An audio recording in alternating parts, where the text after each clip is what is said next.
حضرت سلیمان علیہ السلام یو جزیره و د دریابونو په میاس کې هغه کې یو ظالم کافر بادشاه سلیمان علیہ السلام ته الوی پیریان داغه تابعو شیطانان تابعو علی وتروي چې په دې جزیره کې یو کافر بادشاه دی او د بوتانو سجدې کوي او د چاره سیم وطن کېږي ځکه لوی دریاب په میاس کې سلیمان علیہ السلام له خدای پاک باد تابع کړو وصلی سلیمان الریح غدوها شهر ورواها شهر د سحر نه تر غرمې پورې به د باد د پاسه د یو میاشتې مزل کو د یو میاشت مزل به په نیمه ورځ کې کو او بیا د بلې میاشتې مزل به په باقي نیمه ورځ کې کو نو بس باد ته حکم وکړ دې جزیرې ته موږ رسې د باد په ذریعه جزیرې ته سره د خپل لښکر ورسېد نو سلیمان علیہ السلام سره پیریان خج پیریان د چا تابع هغه ته جنگ سکران کار پیریان یې تابع انسانان وسره جنگ یې وسره وکړ اول هغه کافر بادشاه له دعوت ورکړ چې ته مسلمان شه که مسلمان شي غږ درته نه کړو د خپل بادشاهي په برقراري زمونږ وزیر به بادشاهي عزت پر ته میلاو شي وینا زه خو د بوتانو عبادت نه پرېږدم وی تیار شه جنگ یې وسره وکړ بادشاه مړ او د بادشاه وزیران هم پکې مړه شو علاقه حضرت سلیمان علیہ السلام فتح کړه د دې بادشاه یو لور وه ابو سلمان شوه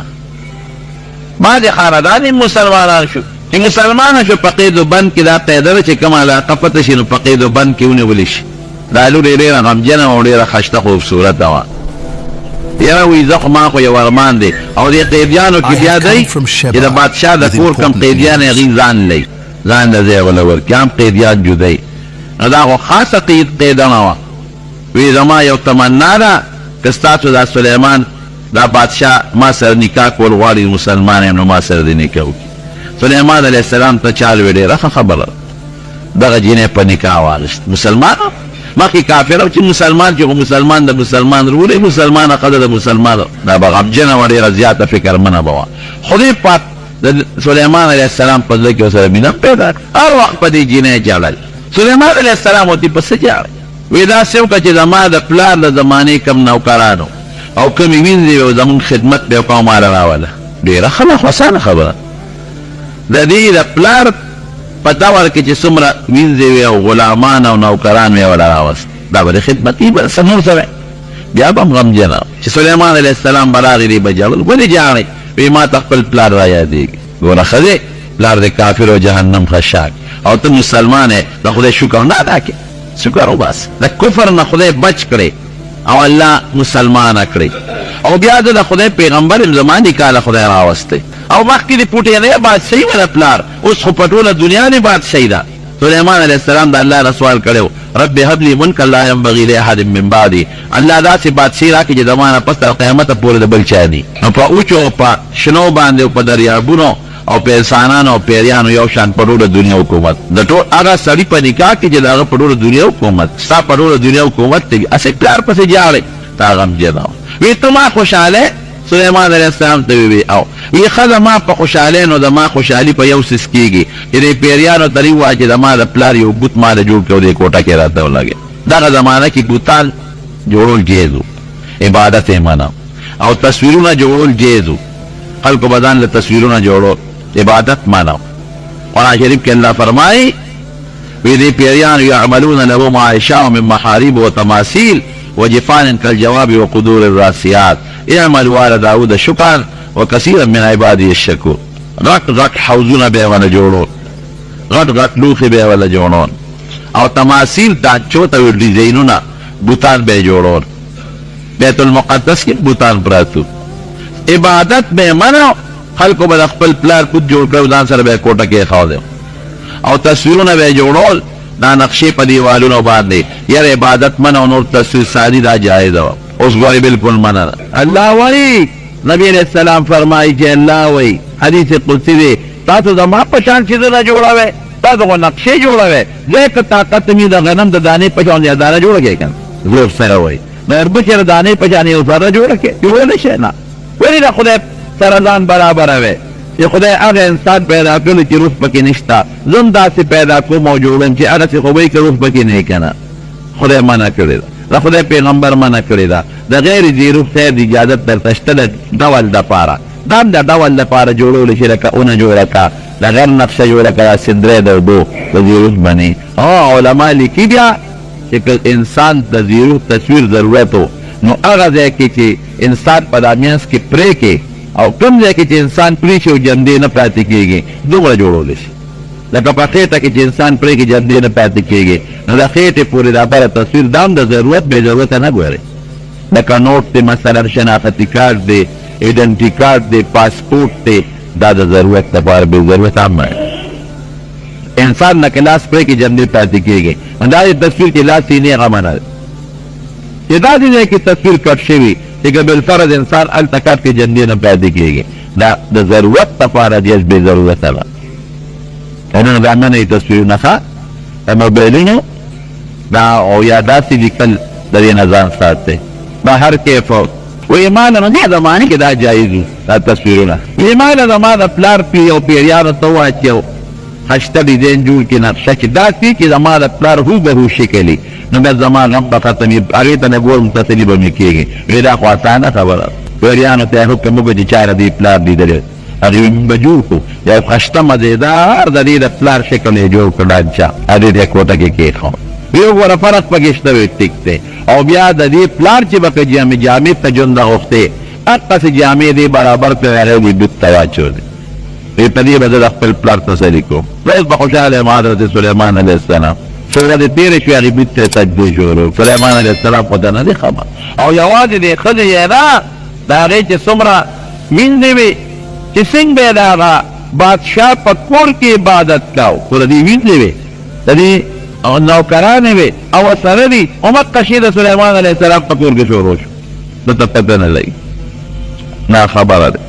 چې دې بیا دې بیا به عبادت نه کوو چې دې به بار وته عبادت او سجدې به شروع. د دې یو عالم و د حضرت سلیمان علیه السلام د تورات یوسف ابن برخیه هغه به وعظ او نصیحت کوله خدای په ښکلی اواز هم ورکړی او د هغه په اواز کې اثر هم بعض انسان الله اواز خشته خدای پاک ورکړي او اواز کې اثر به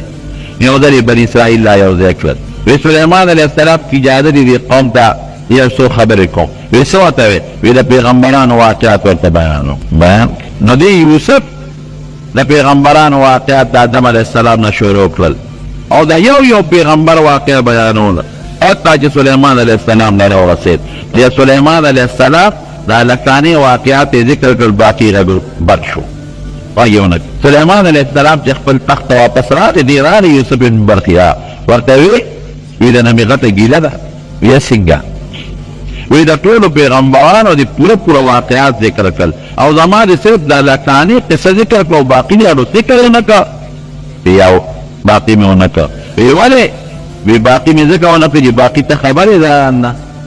وی نه زه خو نه یم خبر وی ستا کور کې د بت عبادت کېږي د غیر الله د خدای نه ما سوا د بتانو عبادت کېږي دا شرک عبادت به صرف د یو الله کوو او که چا د الله سره په عبادت کې بل څوک ملګری کړل دې ته شرک وی کفر دی دا ډېر لوی جرم دی او عظیمه ګناه ده.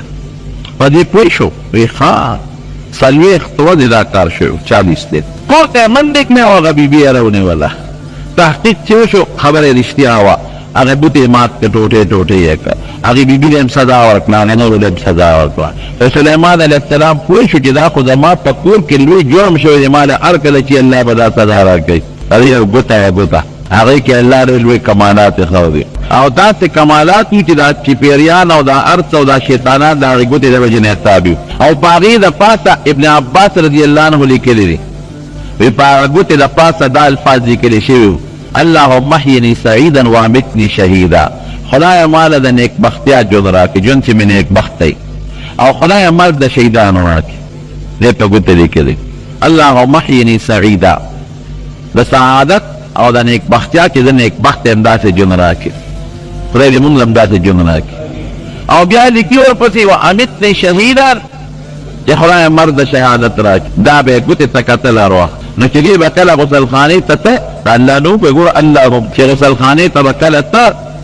نا ګوته به یې ویسته دا یاد ساتئ وروڼو دا ګوتې د سرو زرو د سپینو زرو جوړول دا ګورې منه دي ښه سړو دپاره هر قسمه ګوته منه ده که د سرو یو که د سپینو یو که د کاڼو د سرو زرو استعمال خو ډېر خطرناک دی د قیامت په ورځ دا ګوتې چې چا جوړې کړي نو خدای پاک به د ده په ګوتو کې دقسې زنځیرونه واچي او د جهنم زنځیرونه به یې راکاږي به البته د سپینو زرو د درینی مماسو پوری اجازت شتا د سپینو زرو ګوته د درینی مماسو پوری دا غې نه زیاته نه او علما وایي د سپینو زرو ګوته د درینی مماسو هغه چاله اجازت دی چې څوک په پاسه مهر جوړ کړي ځکه حضور پاک په پاسه مهر جوړ کړي او که چا داسې ګوته اچولي او په هغې د الله نوم یې نو دی به غسلخانې ته استنجا دی ته نه داخلوي وایي چې به اودسمات یې ته دا ګوته به بیبي له ورکړه چې راوګوت بیا به یې ونه ورکړه یو ځل غسلخانې ته لاړ دا ګوته یې بیبي له ورکړه یو سرکشه شیطان راغی د سلیمان علیه السلام په شکل بیبي ته یې ګوته راکړه او د سلیمان علیه السلام په شکل او ګوته یې ورکړه شیطان لاړ په تخت شاهي کېناست شکل د سلیمان علیه السلام او ګوته ورسره راغی کې خو کمالات بادشاهي یې شروع کړه ټول خلک یې تابع دی سلیمان علیه السلام چې د غسلخانې نه راووت بیبي ته یې ګوته راکړه وایي ګوته مې در نه کړه څه وایي کله وایي سترانه دی سترانه او ګوته دې غوښته ما در کړه دوباره یې غواړې دا پوه شو پوه شو چې کیس خو بل شان شوی دی او ما د زما سزا جوړ شروع کېدو والا ده چې باروت حکومت رواز دی چې تخت شاهي راورغې بل سړی د په شاک ناست دی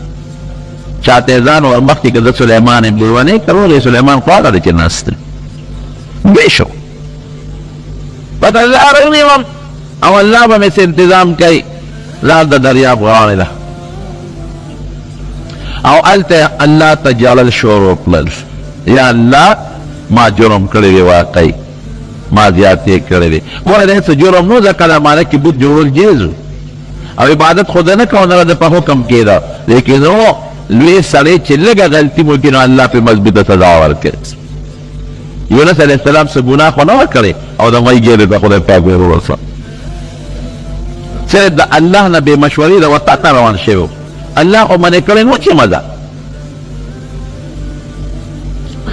جاړي الله ته او جړا کوي او هلته به خلکو مچیمارانو میان به یې نیول هغې سره به یې خپل ګذرایقات کو هغې به ورته ډوډۍ موډۍ کب ورکړه ځان نه به یې پوخ کو هغې سره به یې د خدمت هم کو او په جلا چل دی بیا خو حکومت خو چلیږي خو چې کم نیکان علما بزرګان دي هغې بل شان شی محسوسوي هغې وي دا خو هغسې حکومت نه دی لکه څنګه چې مخکې حکومت و سړی هغه سړی د سلیمان علیه السلام هغې خو یې منع دی پیریان هغسې تابع دي کار هغسې نه د ګناه اډرونه چالېږي مخکې د نیکۍ او د ګناه اډو چلېږي دا وکړې دا وکړې دا وکړې بیبیانې هم پوهېږي بیبیانې خو پوه شو چې شی بل چا وړی دی اوس خو مداخلت هم نه کېږي بیا هغې خپل میټنګ دی علما او عالمان راوغوښت وی تاسو څه محسوسوئ ټول وی بلکل محسوسوو وی څه محسوسوئ وی موږ دا هغه حکومت نه محسوسوو کوم چې څو ورځې مخکې و یا خو سلیمان علیه السلام دماغ خراب شوي دي یو وخت دی خو څه فرق پکې راغلی دی او یا څه مسله را څه چلتې دی بیبیانو نه چې تپوس وکړه هغې ورته وایي چې او بلکل هم داسې ده هغې بیبي معلوموي چې دقسې ما نه ګوته یو ځل یو او بیا راغلې وي چې زما ګوته راکړه اوس نور نه پوهېږم موږ ته هم دا هغه نه معلومېږي او نه موږ دې ځان ته پرېږدو خدایه داسې کېږي هغې توراتونه راواغېستل هغه علماو نیکانو خلکو او د هغې تلاوتونه یې شروع کړل بچې دا شیطان پرېږدو چې اوس خو ګېرېدو والی نو د هغه تخت نه والوتله او ګوته یې په دریاب کې وغورځوله مطلب یې دا و چې که دا ګوته سلیمان علیه السلام له په ګوته وړله خو بیا موږ تابع یو راشه دریاب کې به یې وغورځوم نو کم از کم موږ ور غضبه خلاص شو که هغه یو کب تېره کړه او اتفاق ته ګوره چې د سلیمان علیه السلام د کوم مچیمال سره به کار کو هغې مچیمان دوه کبان راوویستل د دې ویې دا یو پکې ځان نه خرڅ کړه چې دا هغه اوس پر د په میانځ کې اوسې راګوته پکې راووته قرآن شریف کې من الله دې ته اشارت کړی دی واپس راغی په خپل تخت شاهي او هغه پیرې یې راونې واغلی خطرناکه سخته سزا ورته شیطان ده دې په کور کې څلوېښت ورځې عبادت شوی و د بت او دا په کومه ورځ چې حضرت سلیمان علیه السلام ته دوباره بادشاهي ملاو شوه دا د عاشورې ورځ وه لوی لوی بادشاهان حضرت سلیمان علیه السلام چې داسې بادشاهي وه چې په مخ د ځمکه داسې بادشاهي د چا هم نه ده راغلې څنګه بادشاهي یې وه رب العالمین قرآن شریف کې فرمایي د الله نه یو درخواست کړی دی رب اغفر لی الله ما وبخه لومبی سوال خدا کوي رب اغفر لی وهب لی ملکا لا ينبغي لاحد من بعدی انک انت الوهاب خدای ما وبخه او داسې بادشاہي راکا چې تر قیامت پورې د بل چا سره مناسب ني، تر قیامت پورې داسې بادشاہي د بل چا را نشي، داسې را لراکا انک انت الوهاب، او خدای دا کار ته کول شي، داسې بادشاہي ما ته را بخل شي، را کول شي، هغه دعا قبول شو. نبی کریم صلی اللہ علیہ وسلم فرمائی بیا هغه دعا قبول ده. وی یو ځل مونځ مې کاو نو یو شیطان دی هغه ما ته اوړي راوړي د مانځه نه مخکې یو شغله راوړله او ما د اور شغله مخې ته غورځئ، وی ور ټوپ مې کړه په یو کلک مې راونیو، پیرې کلک مې راونیوه. وی ما وی چې د جومات د ستن پورې تړم چې دا مدینې دا ماشومان ور باندې لوبې کوي، خو زما د رور د سلیمان علیہ السلام دعا مې را یاده شوه چې رب هب لی ملکا لا ينبغي لاحد من بعدي انك انت الوهاب، خدای داسې بادشاہي راکړي چې د بل چا ني، دا هغه په پیریانو حکومت و. نو کما دیني وا نو په دې پیری زمام یو حکومت راته، دا هغه دعا کې لګوندې نقصان راته، نو فردته خاصا مې زرق شچخه شپه مخه دیتا. نو داسې بادشاہي خدای ورکړې وه چې د هغې په شان بادشاہي د بل چا نه وه. پیریان تابع دي، قرآن شریف کې الله فرمایي زنویم هوا تابع ده. قرآن شریف کې الله فرمایي ولسلیمان الریح غدوها شهر ورواحها شهر، د سحر نه تر غرمې پورې به د تخت د یو میاشت مزل کو، او بیا د غرمې نه پس تر مازدیګره پورې د تخت به د یو میاشت مزل کو. او تفسیر ابن کثیر لیکلی دی، حافظ ابن کثیر تختم عجیبه شاہی تختو، یو قالین با پی دا پاسا پروتو، او سمرا کرسی با پی پرتے وی، شپگ لکا کرسی با پی پرتے وی، ستا پا جس کی درینیم سو سلور سو کرسی لگی دلی، او چی دا غٹ دو منزل جدی نو زیاد نجات سلور نیم سو پینزه سو کرسی دیشی، او بیا سمرا بلا دا شپگ لکا کرسی با لگی دلی پا دی قالین دا پاسا، پا دی تخت دا پاسا، او دا شپگ لکا کرسی کی لنبے با اغا خلقو چی اغا پا انسانانو کی نیکان خلقی، او بیا برست ورپسې هغه خلکو چې په پیریانو کې هغه نیکان او صالحان خلک دي. لوی شاهي دربار دی او په هغې کې دا تخت لګېدلی دی او مرغۍ پې د پاسه ابن کثیر لیکلي دي د پاسه پې مرغۍ او دا وزر رقوي او د پاسه دي چې په دې باندې لکه د چترۍ سوري وي او هوا تابع ده. رب العالمین قرآن شریف کې فرمایي زینویم هوا تابع ده، نو هوا یخم تابع ده چې کله ضرورت راځي نو یخ هوا لګي، او گرمم تابع ده چې کله ضرورت راځي نو ګرمه هوا لګي. دا تخت به اوچت شي، مونږ خلک چې جهاز کې اوچت شي نو شیشه کې یو خوا ګورو سیل کوو هلکه څه منظر دی، او شیشه کې بل خوا ګورو چې وګورو چې دا دریاب دی او که دا غرونه دي. او د سلیمان علیه السلام یو خوا بل خوا کتل نو چې به کله تخت په هوا شو نو سر به یې ښکته کو د رب العالمین شکریه به ادا کول. خدای ستا شکر دی الله دا دومره هوا دی راله تابع کړې ده او دا به روان شو. قرآن شریف کې الله فرمایي رخاء حیث اصاب، چې ما ولا باد تابع کړو خو داسې لکه دا اوس دا هوا برپه وي کله طوفان راشي کله زول راشي او طوفان راشي نو جز غرق کی جز غلبیږي را غلبیږي. بعضې وخت کې هغه کپتان د جز اعلان وکړي چې موسم خراب دی او خراب موسم کی جس تیم نشي، او قرآن شریف کې الله فرمایي رخاء دا باد داسې تابع و چې د باد کې لقړق نو طوفان پکې نو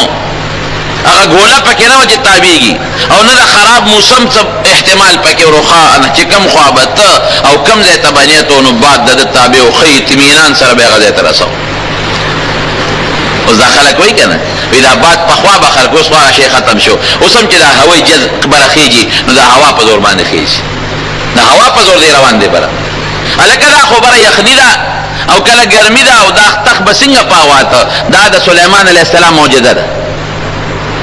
دا به نه وی چې لکه اوس جس څنګه دي داسې به ته نه، جس په اسبابو روان دی او معجزه کې اسباب نه د پیغمبر د ګوتو نه اوبه بهېږي نو هغسې نلکه خو دلته نه لګېدلې چې اوبه ترې روانې دي او نه شاته نه کوي شته. د الله طاقت معجزه د پیغمبر دپاره د رب العالمین یو طاقت دی، بس د الله د طاقت مقابله څوک نه شي کولی. دا لوی تخت به په هوا تابع شوه. حیوانات تابع دي ټول، حیوانات ورسره خبرې کوي خبرې.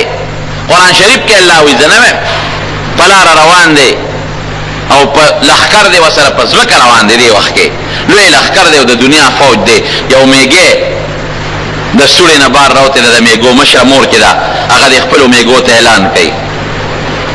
یا ایها النمل ادخلوا مساکنکم دا قرآن شریف کې الله وایي لا يحتمنكم سليمان وجنوده وهم لا يشعرون اے میگو شابه فوراً خپل سلو ته ننوځئ سلیمان علیہ السلام سره د خپلو لښکرو را روان دي ګورې ریز مریضم نه کي د هغې د خپو لاندې کرالی دل بشی دا آواز سلیمان علیہ السلام واورېده رښتیا ووایه موږ د میږي اواز اورو نه میږي خپل منځ کې لګیا دي خبرې کوي موږ یې اواز نه اورو دا اوازونه کوي خو موږ ته پته نه موږ یې نه اورو مرغۍ خبرې کوي موږ پرې نه پوهېږو او نه یې اورو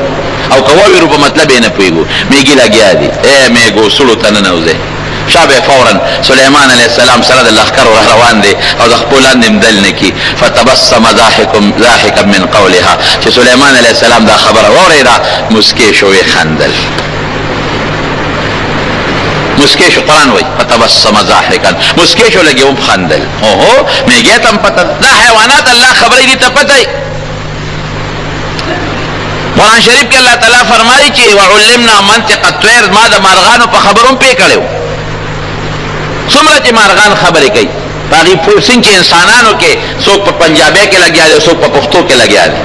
او څوک په انګریزۍ کې لګیا دی څوک په اردو کې لګیا دی دارنګې د حیواناتو کې خپل منځ کې په خبرو کې اختلافات شته لیکن په هغه ټولو سلیمان علیه السلام خدای پاک پوه کړی کوم ځای کې چې اوبه نشته اوبه نو ځان سره به یې دغه ګرځو هد ملا جرګک به یې ځان سره ګرځو ملا جرګک له الله دا یو پوهه ورکړې ده چې هغه یو ځای کې پته ورته لګي چې اوبه دلته څومره لاندې دي 10 ګزه لاندې دي او که 20 ګزه لاندې دي اوبه دې بیا خوږې دي او که دې ترخې دي نو ملا جرګک به یې ځان سره ګرځو دې دپاره چې ما ته د اوبه یو ځای ته لاړ هلته ملا جرګک وګورې نشته نو غوسه شو لمانځه وخت دی اوس او دلته چې مونږ ته څه پته لګي چې اوبه څومره لاندې دي څومره ځای کړي وکنو چې اوبه ځان له راوباسو ځکه پیریان او دیوان په قبضه کې دي ملا جرګک نشته قسم یې خوړه قرآن شریف کې الله وایي وی که دا ملا جرګک ماله په ګوتو راغی نو زه به یې وجنم پرېږدم یې نه وجنم ذبحه کوم بیا به سخته سزا وله ورکوم دې کې ملا جرګک راغی چېرته تللی اوس ګوره داسې ته ویلی شي ملا جرګک ته چې چېرته تللی خپل طوطي ته ویلی شي چېرته تللی وي خارو ته وی چېرته سپي ته ویلی چېرته تللی وي باقاعده خبرې ورسره کوي په خبرو یې پوهېږي هغه ډېر هوښیار و دا نوې ناشنا سیل او سیاحت دار چا خوښي ملا جرګک هوښیار و هغه وی صاحب دلته را سره نور ملګري یو ځای شو په دې ونه ناست وم هغې وی چې دلته یو ډېر زبردست ښار دی چکر نه لګې ما وی راشه سیل به وکړم خپل اقا ته به هله ویم چې دا ښار څوک دی او کوم ځای دی لویم صاحب دا د یو کلی دی سبا ورته وایي د هغې یو بادشاه ده او هغه د بوتانو عبادت کوي ګوره څومره لوی طاقت خدای سلیمان علیه السلام له ورکړی هغه منې که نه په هوا کې روان دی پیریان تابع دي لیکن د غیب وایي د مو سره ګوره بیا هم نشته د ملا جرګک نه معلومات کوي چې اوبه څومره لاندې دي څومره نه دي قرآن وایي او ملا جرګک نه معلومات کوي ملا جرګک ورته وایي چې هلته کې بله بادشاه ده او هغوی د بوتانو عبادت کوي بوتانو عبادت کوي ودرېږه ښه یو خط تله در کوم د یو ساعت دا خط ور وغورځوه پته دې لګو چې ته رښتینی او که دروغجن یې نو خط یې وله مخوږه کې کېښود هغه لاړ والوته او خط یې هغه ملکې بلقیس ته په غېږ کې ور وغورځو واپس راغی قمه وله په غېږ کې ور وغورځو هغې کې ورته سلیمان علیه السلام لیکلي وي نو ای سلیمان انه بسم الله الرحمن الرحیم الله تعالی علی واتونی مسلمین چې ما ته زما تابع کېږې به دا کفر و شرک به پرېږدې ایمان به راوړی خبره مې دې پورې کوله هغه پوره قصه درته نه کوم خو چې زما کوم ځای کې مقصد دی هغې له راځم چې حیوانات تابع دي خبرې ورسره کوي میږو په خبرو باندې پوهېږي خبرې ورسره کوي باقاعده خبرې اورې او پوهېږي او پیریان یې تابع دي داسې حکومت یې نن سبا یو پیری څوک نشي تابع کولی پیریان یې تابع دي او پیریان یې څنګه تابع دي داسې تابع دي قرآن شریف کې الله فرمایي په دریاب کې غوټې وایي او ملغلرې او یاقوت او مرجان او دا لالونه وله راوباسي داسې تابع دي واصلنا له عین القطر قرآن شریف کې الله فرمایي وی تانبو پیتل مې موته آسان کړو قیمتي شی په هغه زمانه کې تانبو پیتلو اوس هم قیمتي شی دی آبادی کې به تانبیو د پیتلو استعمال کو په دروازو کې او په پیلرو کې او په نقش و نگار کې به د هغې استعمال کو الله وی داسې مې ورته آسان کړو چې د پیتلو غټ کان به او چې ګوتې به یې وروړې داسې به وبهېده لکه د اوبو په شان دی ته چې تانبه او پیتل ویلې کې څونه خرچې پکې هغه چې به یو کف پې نارې کړې نو ویلې به شوه او چې څه به یې ته جوړول او کومه نقشه به یې ته جوړوله او کوم ډیزاین به یې ته جوړو نو هغسې جوړولی شو دی بیل کمال ولا رب العالمین ورکړو ومن الجن من يعمل بين يديه باذن ربه قرآن شریف وی پیریان مې مطابق کړو من يعمل بين يديه د مخکې به کار کو باذن ربه د الله په حکم او چې کوم پیری به کار کې سستی کول او کار به نه کو نو قرآن کې الله سوي ومن يزغ منهم عن امرنا نذقه من عذاب السعير چې کوم پیری به سليمان عليه السلام خبره نه منله او کار به نه کو موږ مضبوطه سزا ولا ورکوله الله قرآن شریف کې فرمایي نو رب العالمین د پیغمبر ټوله توجه خو ستای دین طرف ته نو الله په حکم بیت المقدس جوړول شروع کړ خپل مقصد ترانو بیت المقدس یو ډیره خشته نقشه جوړه کړه هغه نقشه پیریانو لا ورکړه پیریان کار زر کولی شي انسان پر نسبت پیریان ارزه ته رسیدي شي په یو سکند کې او په 15 منټو کې کوهستان ته رسیدي شي او په لږ وخت کې د کوهستان نه اعلی لرګیم را رسول شي او دریاب کې مغو پوي د دریاب د ویخ نن د ملغلره او د جواهرات راوړل شي کار کوي نو رب العالمین په حکم باندې دا بیت المقدس یو ډیره خشته مزیدار نقشه جوړه کړه او پیریان یې راغون کړل دا نقشه والے او کار شروع کې بیت المقدس به جوړو يعملون له ما يشاء من محاريب وتماثيل وجفان كالجواب وقدور الراسيات اعملوا آل داود شكرا وقليل من عبادي الشكور قرآن شریف کې الله فرمایي غټ غټ بلډینګونه به سليمان عليه السلام لري پیریانو جوړول او پخلی به ولا کول نو څنګه پخلی به ولا کول دیګونه به ولا پخول خدا نه زمونږ د دیګ پشان دیګا قرآن شریف کوئی قدور الراسيات هغه دیګ کې څوک د زین لا کول نشي غټ غټ دیګونه څوک د زین نشي لا کوله هغه دیګونه به ولا پخول او جناب د دنیا دعوت په خلق براتله او لنګر بچلې دا شاهي دربار وو نقشه ورکړه سليمان عليه السلام ودا بیت المقدس پر نقشه جوړول غواړي ډیر خداسه او د رب العالمین حکم وکړي ته یو کوټه ته نه نوځه دې نقشه ورکړي خپل کار کوي او ته یو کوټه ته نه نوځه او زما د عبادت د اعتکاف نه توکا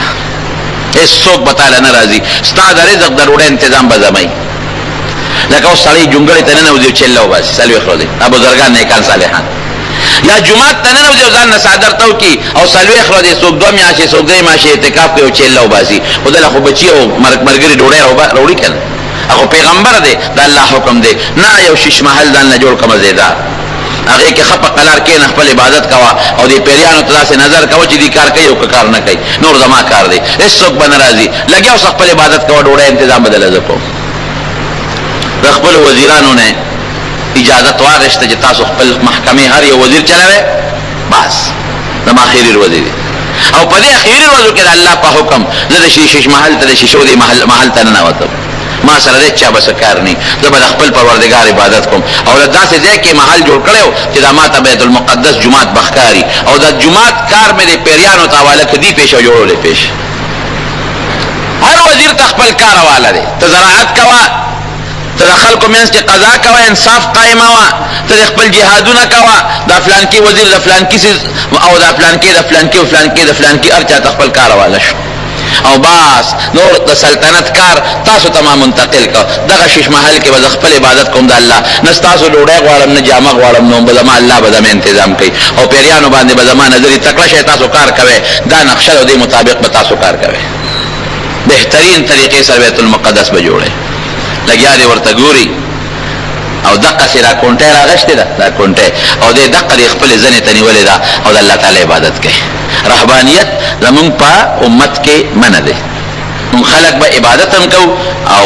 خپل بیبي سره تعلقات بم ساتو او خپل بچو له بری رقم ګټو او خپل غم خادي بم کو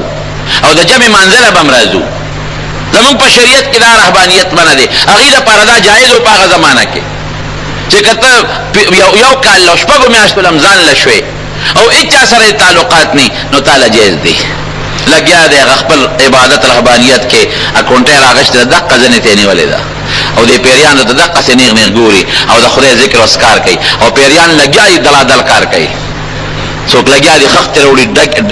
دغه راوړي تیږې راوړي څوک ټایرونه راوباسي هغې باندې کار کوي او څوک تانبه پیتل راوړي او په هغې کې لګیا دي کار کوي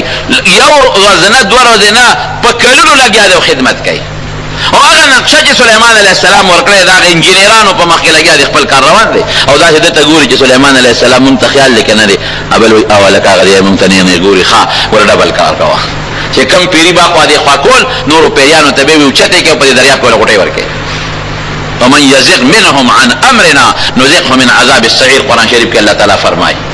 هغې کې ځان له لکه څنګه چې دا ډوډو کې خلک وي په یو مشر دی د هغه مشرانو د پاسه نور مشران دي د هغې مشرانو د پاسه نور مشران دي ډبل کار کوي هغه افسران به تلل د پیریانو داسې به کتل هلکه ګورې تکړه کار کوي ښه سلیمان هم نیغ دې خوا مونږ ته ګوري هغه سره الله څه چل کړی د هغه نه خدای سیستې وه دې ته ډډه والې ده او روح ته رب العالمین لر کړی ساتې وتې ده خو د پیغمبر وجود دا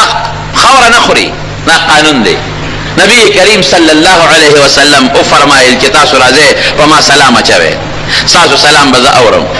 صحابه ورته وی د الله رسوله ستا وجود خو به خورې شوي نو ته به څنګه زموږ سلام اورې وی ان الله حرم على الارض ان تاكل اجساد الانبیاء وی الله په ځمکه دا حرامه کړې ده چې د پیغمبر وجود دی وخوري ځمکه به د پیغمبر وجود نه خوري بلکې روایت کې داسې دي چې الانبیاء احیاء یرزقون فی قبورهم پیغمبران په خپلو قبرونو کې جمدي دي رب العالمین رزق او روزي ورکوي نبی کریم صلی الله علیه وسلم چې معراج ته تکله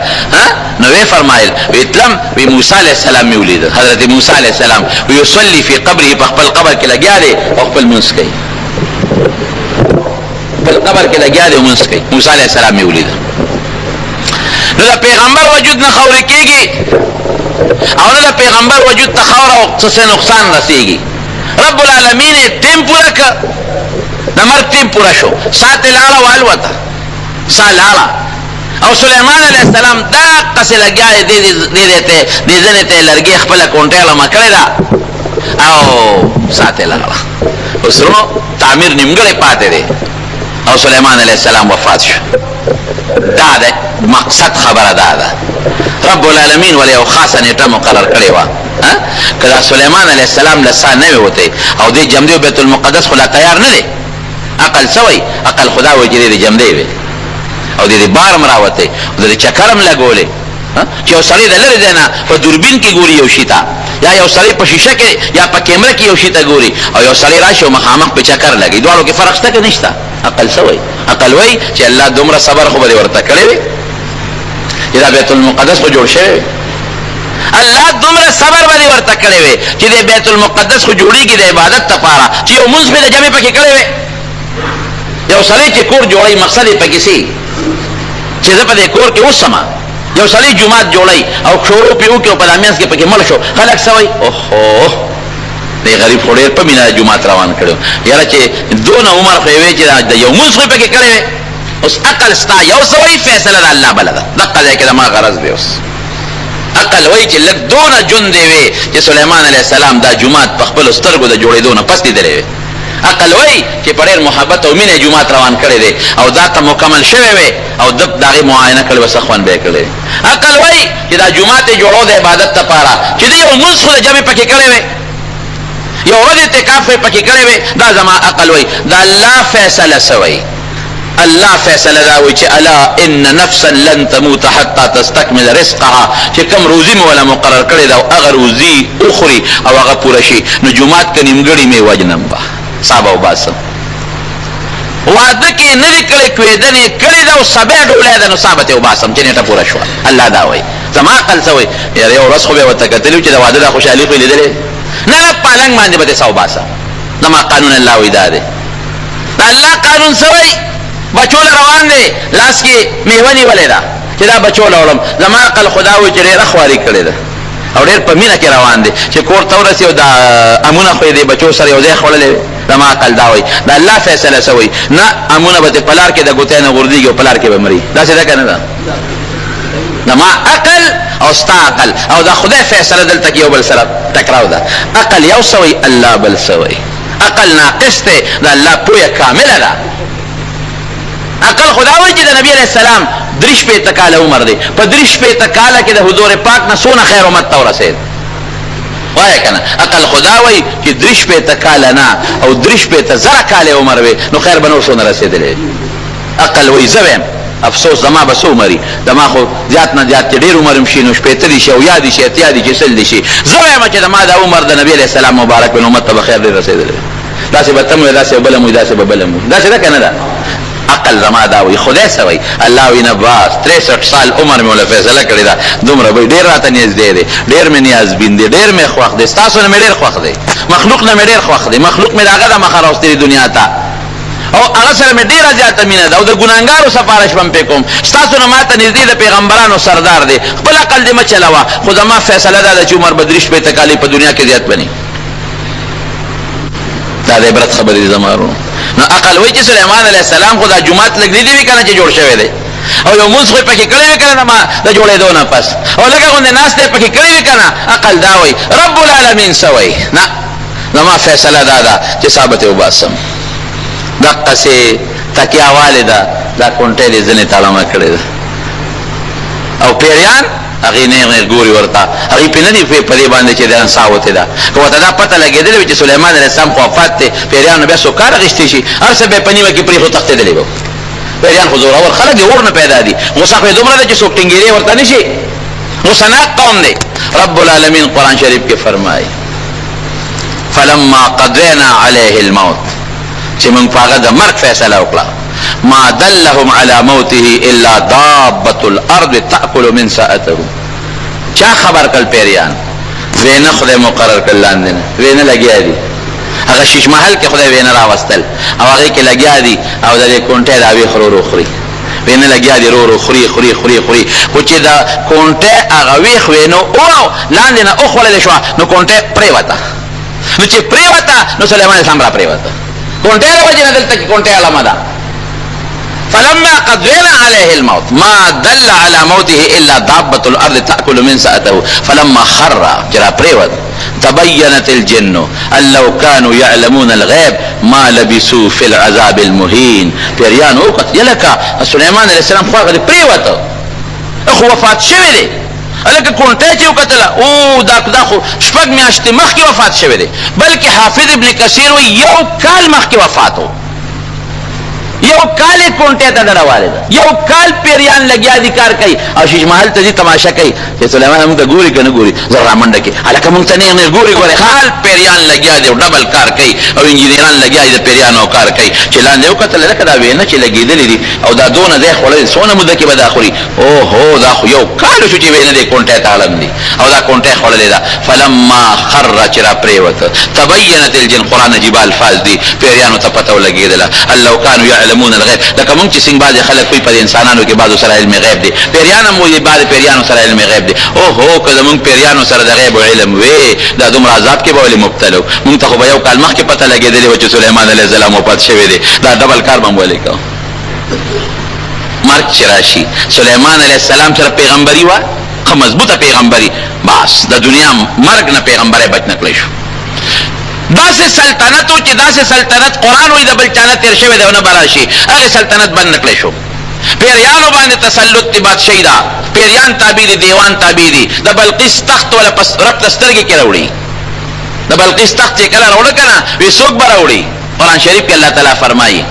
یو پیری وی وی صاحب زه به یې راوړم، څونه ساعت کې به یې راوړې؟ قبل ان تقوم من مقامک، دومره ساعت کې به یې راوړم چې ته له ځمکې نه پاسې، دومره ساعت کې به راوړم چې ته له ځمکې نه پاسې. بل څه وایي وقال الذي عنده علم من الكتاب انا اتيك به قبل ان يرتد اليك طرفك. وی ته به څومره ساعت کې راوړې؟ وی زه به دومره ساعت کې راوړم چې سترګه ته څومره رپې، سترګې رپ کېدله را رسو. دا ګورې من غلط خبرې نه دي، د ډایجسټ او د اخبار خبرې نه دي، دا د قرآن خبره ده، دا د الله خبره ده. خدا چې کوم وایي چې زه دله په رب د سترګې راوړم، دا څوک دی؟ الذي عنده علم من الكتاب، دا هغه څوک دی چې د سلیمان علیه السلام په رعیت کې وزیرانو کې د تورات عالم دی، د تورات علم دی ورسره، هغه ورته وایي اسم اعظم دی ورسره، هغه ورته وایي علم من الكتاب. او زه دله راوړم دومره ساعت کې چې سترګه رپې د تکړه شره ویړه په رب د سترګې کې د بلقیس تخت هم یو شاهي تخت و، یو بهترین تختو پرب دسترګې کې راوړو په میدان کې وته کې خو او د الله شکریا ادا کړه. داسې پیریان تابع دي، داسې جنات تابع، داسې دیوان او په دریاب کې ورلغو پی وای داسې پیریان مرګ نه بچ نشو. دنیا کې مرګ نه بچ نشو، مرګ راغی ورته او خبره وسره حیوانات هم کوي او مارغان هم وسره کوي او د میګو په خبره هم پیږي او پویا خدای سونه ور کړی. الله اکبر. بخاری شریف کی حدیث ته نبی کریم صلی الله علیه وسلم فرمایي وی دوه خزه وی یوې خزه بچي شرم خو تختو د یوم زوی دی او د بلم زوی دی اجم دې چې کم پاتې شو ایو وی دا زما بچی رستاغه شرم تختول دي ابل وی دا زما بچی رستاغه شرم تختول دي. اوس په سلام بچا کوي یو وی دا بچی زما رستاغه دي تختول بل وی دا بچی زما رستاغه تختول دي. لاړ حضرت داوود علیہ السلام له سليمان علیہ السلام پلارو اغلا ورغه بچی دې مشر سره چې کومه پکې مشر ده هغه دا بچی زما دې ردیغه شرم تختول دي. هغه بل ته تاسو سره ثبوت غواړئ هغه سره نه ثبوت نو سره غو نو هغه داوود علیہ السلام فیصله مشر له ورکړه چې باروت سليمان علیہ السلام وته څه چل دی وی دقه چل شوی دی وی بابا می څه فیصله وکړه وی دې مشر له بچی ورکړه وی ښا وی په ما فیصله کوي چې دلوکم اکشر وی او سیب دا فیصله را خدای لپاره وکړه زماله په مطمئن نه دي ټیک ده پیغمبر فیصله ده منم انکار نکم تیرا لوکا وی دې دلوکم یو بس حکم یې ورشه چاله راوړې په دامیان به نیم کو نیم به مشر شو نیم به کشر شي ته خدا سے فیصله کوم بچی به په دامیان دلوس نیم کم نیم د مشر شو نیم د کشر شو بچی ته واغش چلی پسې لکراغه مشر مطمئنه دغه نه کوي کشر چغه جوړ کړي وی خدای لپاره میلاله ود دې مشر شو خو میلاله وا د دې مشر شو د دې شو خو میلاله وا سليمان عليه السلام بچی راغی کشر وی استاد جوړه چاوي ته هغه څنګه وی بل پټیم پړه کې پر قرانه غو دې چې فریاد جوړ کومه معلومیږي دا چې بچی د دې دې شور دې جوړ کړ زړه درزار د دې بچی جوړ کړ چې خیر دې کدا غي شي خو بچی خو د ما مخکې د شلیدونه بچی کنه نیم کې دونه بچی دې ته پوي وي فهمناها سليمان. قران شریف کې الله وی دا پوي موږ سليمان عليه السلام لور کړی دا پوي سمره ده پویم بچنک هغه د هوا تابع والم بچنک او چې بیت المقدس نیمګړی خو چې ټیم پورا شو سالاړه ډېر لوی برت د موږ تاسو د پاره پدې کې ډېر خلک وای یره جد اخوی لازوانی واه ځوانه کې مرش ډېر خلک وای یره جی لاس کې فروټ راغشتي بچو لوړل چې دا خو کورته رسولې ډېر خلک وای یره چې پلان کې هسپتال ته تللی وي پلان کې ډاکټر لا یره بچي وي به ډېر خلک وای یره چې د سړک نه لوي تللی دی په دې ته چاوي چې پسل کو نو ګرځا دی په کور کې وي دی بچي وي به ډېر خلک وای الکه دا تماچا په خلاص شو او لګید یره د تچاوي تماچو سره لوبي ټیک تا خپل اسباب بساته خو خدای سره کوم وخت مقرر کړی دی کوم سبب کوم ټیم کوم ورځ کوم ازمتا قسم په الله کړه غیر بدلیدل شته خبر خلاصه دې کې فرق نشته مرګ داسې یو حقیقت دی خلاصې دې ته نشي. حضرت موسی علیہ السلام څومره جلیل القدر پیغمبر دی داسې پیغمبر دی موسی علیہ السلام چې په پیغمبرانو کې لګي جلالی مزاجم لري او سناک دی ملک الموت ولا راغی چې ملک الموت ولا راغی دا انسان په شکل وسو کې زمر فرشته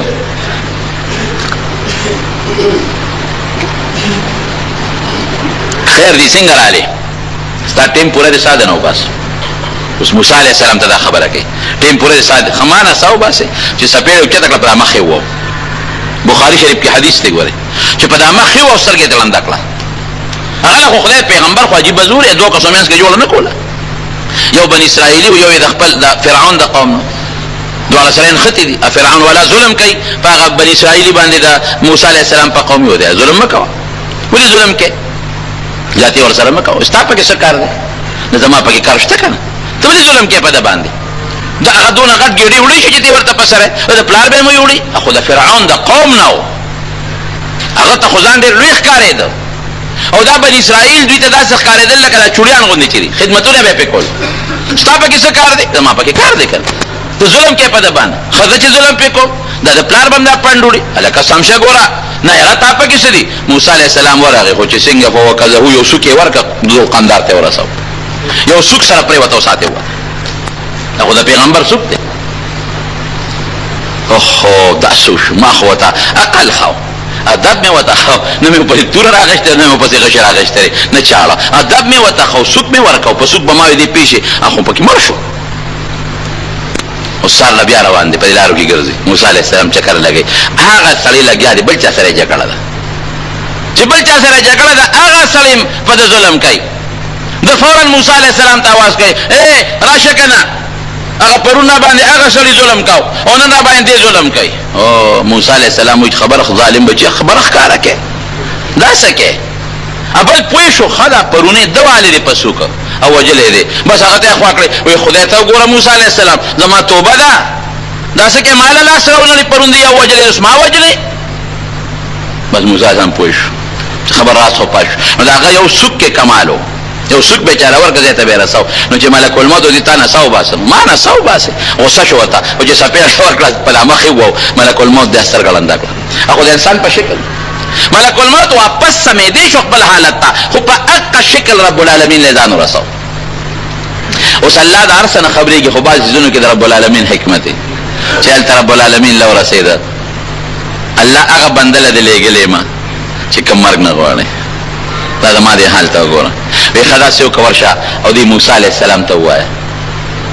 چې مرګ دې نه دی خو نظر یو غوی په شاله لاس کېدا او استاد لاس لاندې چې څومره وخترالل دا یو وخت په واس کې به یو کال عمر درکوم خو دې وخت موسی علیہ السلام لږ سوچ کړو غوسه سره شوی و ملک الموت واپس راغی الله راو لګلم چې ستا مرګ نه دی خو دا یو غوی په شاله لاس کېدا د لاس لاندې چې څومره وخت درالل دا یو وخت په واس کې به یو کال عمر درکوم وی بیا بسی وی بیا مرګ نه خلاصي غشته ده لا رب لنشتا بيد مرغنا اخرت يقيني دي جنت دوزخ يقيني دي اغيلا بخامخازي نیک بجنت تزي بد بدوزخ تزي بيد مرغنا بلا لار نشتا اوس په خبر ته دي نو شل لاري دي په یو بده په بل بلار شي نو بل په پرې په بل بلار شي اخرت تا جنت دوزخ ته د مرغ د لار نه بغیر بل لار شته دي نه وي خبيا مرغ دي بس دا وسنه وي ټیک دي دا مې قبول دي نشه خلاصې دي دا مرغ یو عالم خوب ولید وی خوبینم چې ازمری را پسې لګېدلې دي ځکه مخکې مو ازمری را پسې دي زمونږ دوام ازمری را پسې دي ځنګل ته لاړم وی ځنګل ته چې ورسېدم یو اونه وا ما اونه ته ټوپ کړې اوچت شوم د ازمری راغی او د اونې دی ویښ کې راته ودرېد وی لږ خو مطمئن شوم چې دا لکه ازمری خو اونې ته نشي راختې دی زه په دا اونه کې به ناست یم دا ازمری بستړي شي اخر به روان شي خو هغه نه دي وی خوب اوس خوب کې خو سړی سوچ بل شانتي وي وی مې چې دا به تر کومې په ونه کې ناست یم یو غټ خرام و د ونې